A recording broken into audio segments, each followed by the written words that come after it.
something that all refugees share, is loss. And some of that looks physical, but a lot of that is mental and emotional. And for some people, they may never regain what they lost. But having an understanding of the experiences of asylum seekers and refugees reminds us of the resilience that we all have within us. You know, even given some of the worst that humanity can do, there's still hope for a better tomorrow.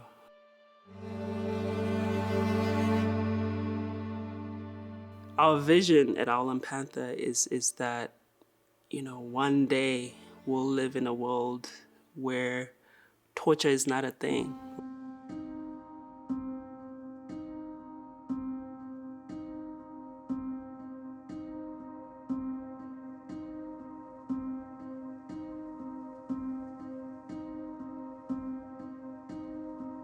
The U.S. government defines torture as an act carried out against somebody against their will, somebody that's in their physical custody or control, and the person who is the aggressor must be acting under the color of law, meaning that they're militia, government, police, someone that's in charge or assuming charge, and that they are intentionally causing pain and suffering physically or mentally.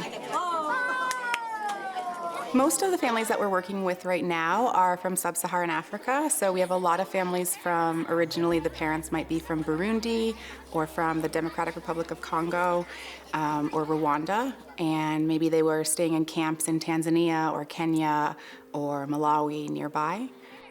Not all of our families have been specifically meeting that definition of torture, but many of them do, and very traumatic experiences on the way out of their home country, many of them because of war.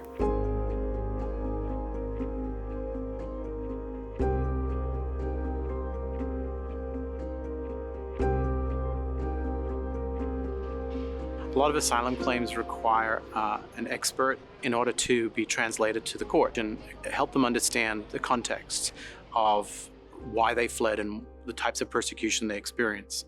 I work often with people who have a lot of mental health problems and have come from places where they can't trust the government.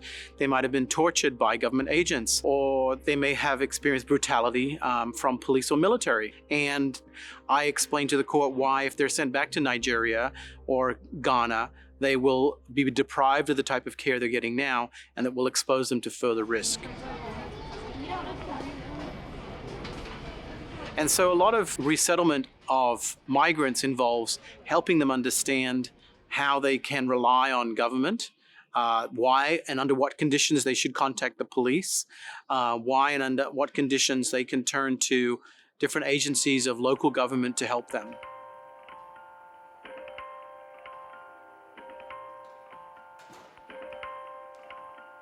You leave because you have to. You know, in my case, I left because my life was threatened.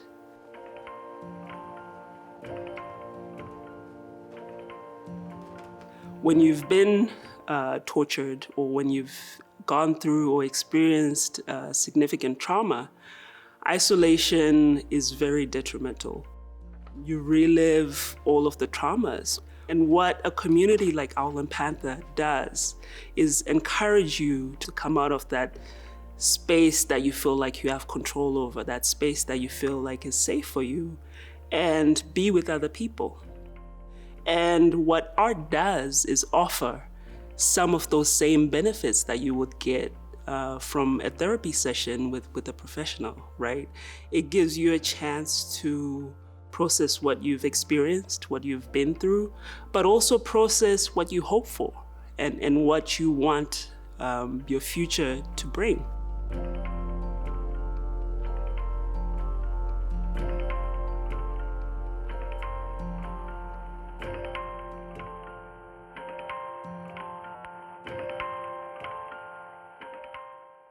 Isolation and being alone is more detrimental to the human brain than having a chemical imbalance. And just putting one person in solitary confinement or keeping them alone can have more of a negative effect on their well-being and their mental health than them having an actual neurotransmitter imbalance or a problem in their brain that's like measurable and treatable with a pill. Jumbo, jumbo. Thank you.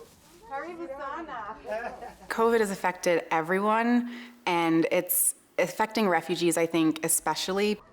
People don't realize that when you don't have a lot of resources and you don't have access to transportation or you have a language barrier, then you're really at a loss, because community and sharing space together was some of the brightest times in the week for a lot of people. And we can't gather and share and do art projects together in person, and that's a big loss. The rhetoric of xenophobia brings people to the conclusion that somehow the movement of these people is illegal or their activities are illegal.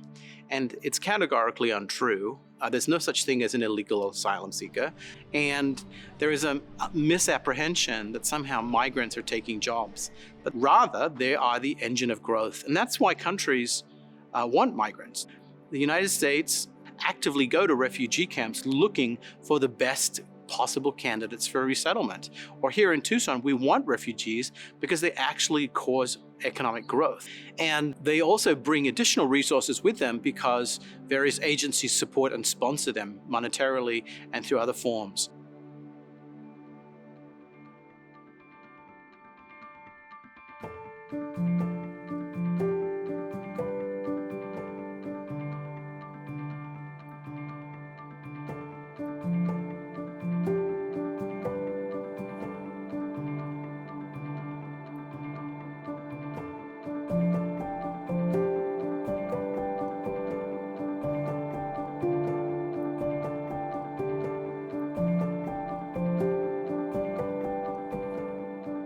I encourage people to learn as much as they can before they put judgment.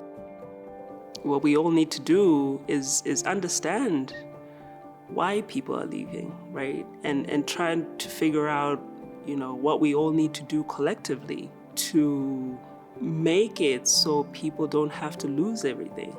But one thing that we all need to understand is the work should always continue, because there's still hundreds of thousands of people who personally need to heal, but the people around them also need to heal.